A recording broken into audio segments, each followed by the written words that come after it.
Everyone, welcome to class 12th math with Priya.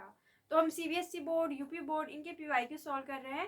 तो ये जो क्वेश्चन है हमें दिया हुआ है 3 डायमेंशनल ज्योमेट्री से।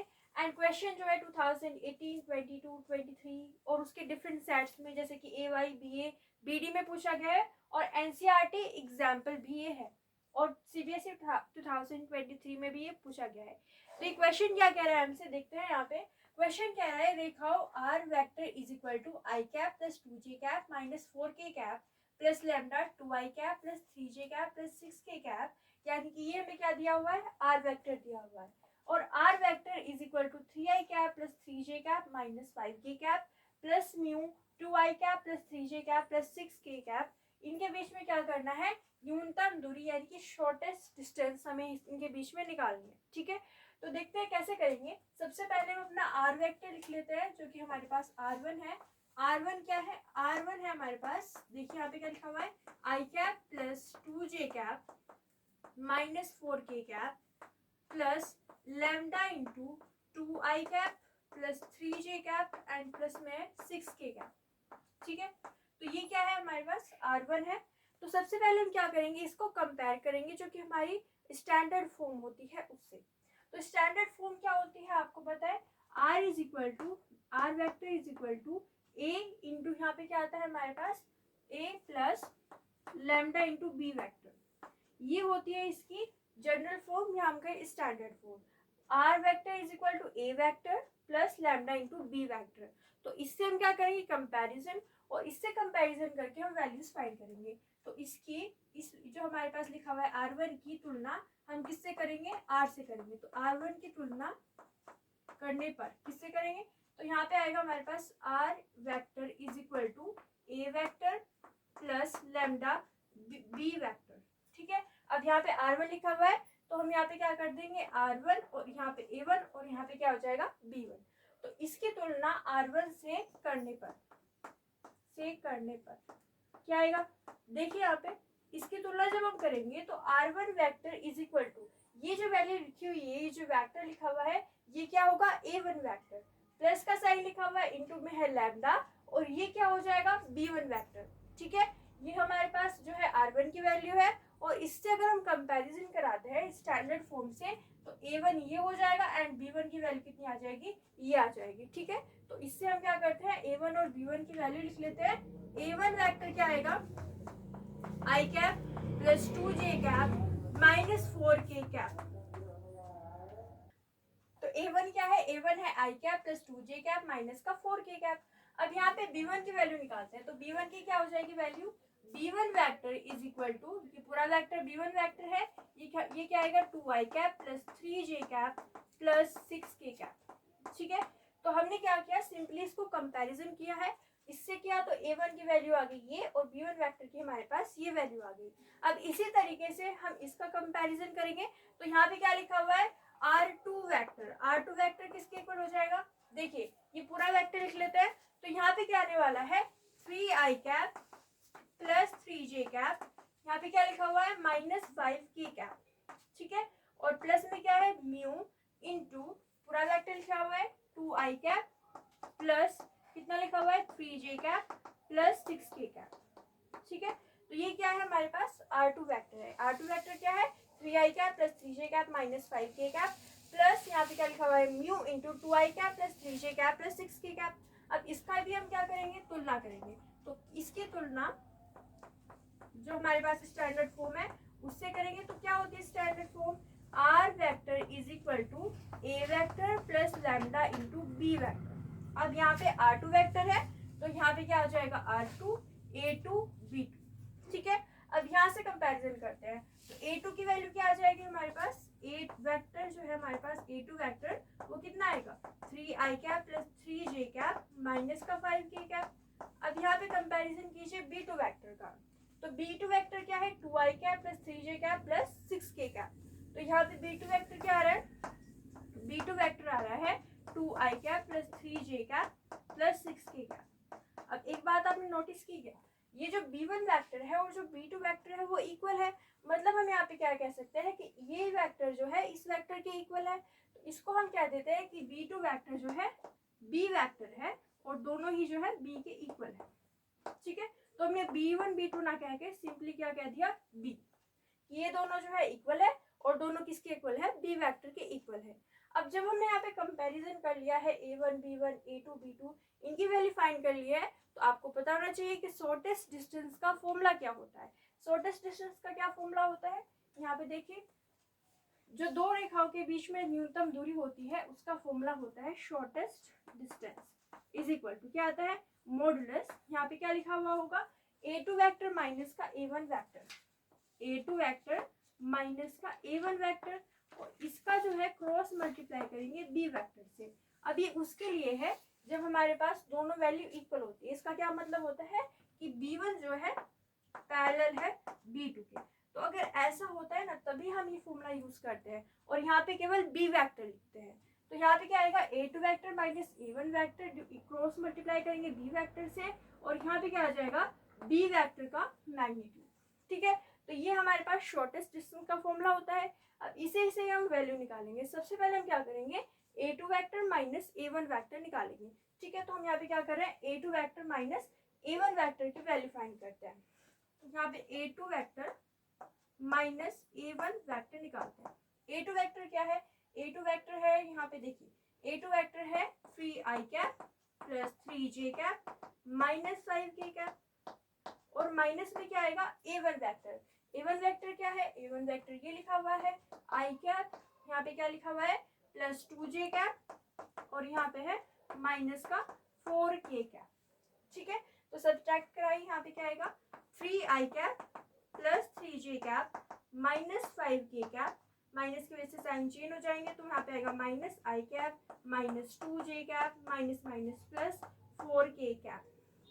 ठीक है, तो अब यहाँ पे माइनस करेंगे तो 3i cap minus i cap क्या हो जाएगा, 2i कैप हो जाएगा, तो यहाँ पे आएगा 2i cap. Okay, 3j cap minus का 2j कैप कितना आ जाएगा, केवल j कैप, तो यहाँ पे आ जाएगा j cap plus j cap. फिर यहाँ पे क्या लिखा हुआ है, minus 5k cap plus 4k cap, तो यहाँ पे क्या आ जाएगा, माइनस का k कैप आ जाएगा। ठीक है, तो यहाँ पे आया हमारे पास 2i cap plus j cap minus का k कैप। ये किसकी वैल्यू है, a2 vector minus a1 vector की वैल्यू है। अब इसका हमें क्रॉस मल्टीप्लाई कराना है b वेक्टर के साथ, तो b वेक्टर के साथ इसका क्रॉस मल्टीप्लाई करते हैं। ठीक है, ये फॉर्मूला आप लर्न कर सकते हो। देखिए यहाँ पे क्या आएगा, a2 vector minus a1 vector, इसका क्रॉस मल्टीप्लाई करा रहे हैं हम b वेक्टर के साथ। ठीक है, तो a2 vector minus a1 vector क्या है, 2i cap plus j cap minus k cap, इसको हम लिख लेते हैं यहाँ पे 2i cap plus j cap minus k cap. इसका क्रॉस मल्टीप्लाई किससे होगा, b वेक्टर से होगा, और b वेक्टर ये लिखा हुआ है, तो हम यहाँ पे इसको लिख लेंगे 2i cap plus 3j cap, और यहाँ पे क्या आएगा प्लस 6k कैप आ जाएगा। ठीक है, अब इनका क्रॉस मल्टीप्लाई कराते हैं। तो क्रॉस मल्टीप्लाई कैसे करते हैं, क्रॉस मल्टीप्लाई के यहाँ पे लिखेंगे i कैप j कैप, यहाँ पे आएगा k कैप। ओके, यहाँ पे कोफिशिएंट लिखे जाते हैं, तो 2 1 माइनस 1, यहाँ पे क्या आएगा 2 1 माइनस 1, 2 यहाँ पे j का कोफिशिएंट 1 एंड k का कोफिशिएंट माइनस का 1। फिर इसका क्रॉस मल्टीप्लाई करेंगे इससे, तो इसका कोफिशिएंट 2 3 एंड यहाँ पे कितना आ जाएगा 6। ओके, तो हमने यहाँ पे क्या किया, मैट्रिक्स की फॉर्म में यहाँ पे इसको डिटरमिनेंट की फॉर्म में यहाँ पे लिख लिया। अब डिटरमिनेंट फाइंड करेंगे तो क्या आएगा, देखिए सबसे पहले लिखेंगे आई कैप को लिखा। अब ये जो जिस रो में है उस कॉलम को हाइड करेंगे, जिस रो में है और जिस कॉलम में है उसको हाइड करेंगे। इसका मल्टीप्लाई इससे करेंगे तो कितना आएगा 6 माइनस का साइन, इसका मल्टीप्लाई इससे करेंगे तो कितना आएगा माइनस का 3, और माइनस माइनस क्या हो जाएगा प्लस, तो यहाँ पे आएगा 6 प्लस 3। फिर यहाँ पे क्या साइन आता है, माइनस का साइन, तो यहाँ पे हम लिख देंगे j कैप। अब ये जिस रो में है जिस कॉलम में है उसको हाइड कर लीजिए, तो यहाँ पे कितना आएगा 6 2 12 माइनस, यहाँ पे कितना आएगा, इससे मल्टीप्लाई करेंगे तो माइनस का 2, अब माइनस माइनस क्या हो जाएगा प्लस, तो यहाँ पे आएगा प्लस का 2, साथ में क्या आएगा यहाँ पे प्लस में k कैप आएगा, और k कैप में जिस रो में है और जिस कॉलम में है उसको हाइड कर लीजिए, तो यहाँ पे क्या आएगा 6 माइनस, इसका मल्टीप्लाई करेंगे तो कितना आ जाएगा 2। ठीक है, ये आपको सोल्व करना आता है। तो यहाँ पे कितना आएगा 9i कैप, यहाँ पे कितना आएगा 14j कैप, और यहाँ पे आ जाएगा +4k। तो इस तरीके से हमने इसकी वैल्यू जो है वो फाइंड कर ली। ठीक है, क्लियर है आपको स्टेप। अब इसके बाद में हम क्या करेंगे, जो बी वेक्टर है उसका मैग्नीट्यूड फाइंड करेंगे और फॉर्मूले में रख के हमारा आंसर आ जाएगा। ठीक है, तो यहाँ पे हम बी वेक्टर की वैल्यू फाइंड करते हैं। ओके, तो बी वेक्टर क्या है, बी वेक्टर यहाँ पे ये लिखा हुआ है, इसका मैग्नीट्यूड क्या होगा। इसका मैग्नीट्यूड फाइंड करने के लिए हमें क्या करना होगा, इनके कोफिशिएंट को प्लस करके अंडर रूट के अंदर रखना होगा। यानी कि अंडर रूट, देखो टू का आई का कोफिशिएंट क्या है 2, तो यहाँ पे आएगा 2 का स्क्वायर। ठीक है, प्लस जे का कोफिशिएंट क्या है 3, तो 3 का स्क्वायर, प्लस यहाँ पे कितना है के का कोफिशिएंट 6, तो यहाँ पे कितना आ जाएगा 6 का स्क्वायर आ जाएगा। ओके, तो इसकी वैल्यू कितनी आने वाली है, देखिए अंडर रूट के अंदर क्या है 2 का स्क्वायर, 2 का स्क्वायर कितना हो जाएगा 4, प्लस 3 का स्क्वायर 9 हो जाएगा, एंड यहाँ पे आएगा 36। ठीक है, तो ये कितना हो जाएगा 13 प्लस 36 यानी कि 49। तो यहाँ पे क्या आएगा under root 49 that is equal to 7। Okay, तो ये हमारे पास इसकी वैल्यू आ जाएगी under root 49 is equal to 7। देखते हैं आपको विजिबल भी है नहीं। ओके, तो ये आपको दिख रहा है, जो बी वेक्टर का मैग्नीट्यूड है वो कितना आया है 7 आया है।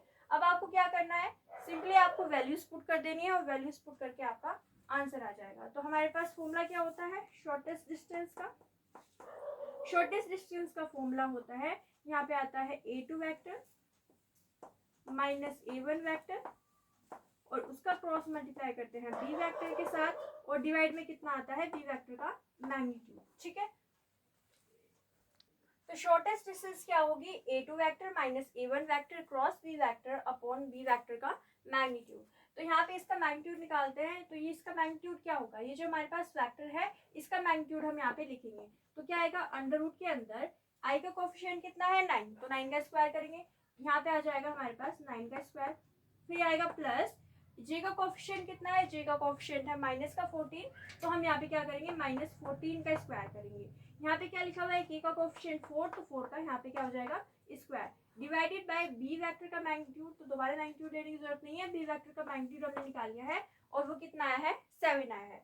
तो यहाँ पे शॉर्टेस्ट डिस्टेंस किसके इक्वल आ जाएगी, देखिए अंडर रूट, यहाँ पे क्या लिखा हुआ है 9 का स्क्वायर, तो 9 का स्क्वायर हो जाएगा 81, प्लस 14 का स्क्वायर कितना होता है 196 होता है, प्लस 4 का स्क्वायर कितना होता है 60 डिवाइडेड बाय 7। ठीक है, तो यहाँ पे कितना आने वाला है, देखिए इनको ऐड कर देते हैं, तो यहाँ पे इन दोनों का ऐड कर देंगे, यहाँ पे कितना आ जाएगा 7 and this is equal to 9। तो यहाँ पे आ गया 97 प्लस 196 डिवाइडेड बाय 7, ये कितना आ जाएगा that is equal to under root, यहाँ पे कितना आ जाएगा 293।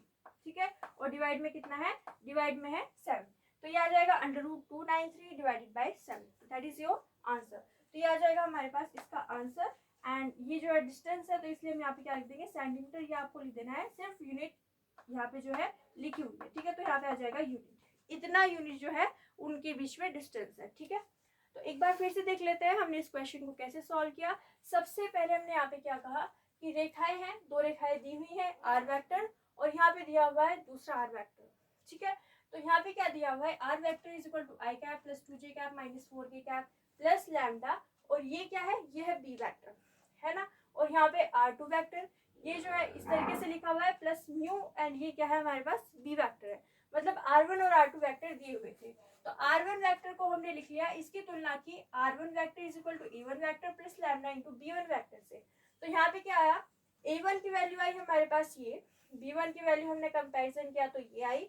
हमने यहाँ पे कहा r2 वेक्टर जो है वो इसके इक्वल है, तो इसका भी कंपैरिजन किया, r2 vector is equal to a2 vector plus lambda into b2 vector से। यहाँ पे a2 की वैल्यू हमें ये मिली कंपैरिजन करने पे, और जो b2 की वैल्यू है वो ये मिली। आप यहाँ पे म्यू भी लिख सकते हैं, वैसे यहाँ पे एक कांस्टेंट वैल्यू आती है तो आप यहाँ पे म्यू भी लिख सकते हैं। ठीक है, इससे बिल्कुल सिमिलर दिखने के लिए। तो b2 वेक्टर की जो है ये वैल्यू आ गई। हमने यहाँ पे नोटिस किया कि दोनों जो है एक दूसरे के इक्वल है, इक्वल है मतलब वो एक दूसरे के पैरेलल है, तो हमने क्या कह दिया इसको बी वेक्टर। तो हमने यहाँ पे कहा कि b1 वेक्टर जो है पैरेलल है b2 वेक्टर के। अब उसके लिए जो शॉर्टेस्ट डिस्टेंस का फॉर्मूला होता है वो होता है a2 vector minus a1 vector cross b vector divided by b vector का मैग्नीट्यूड।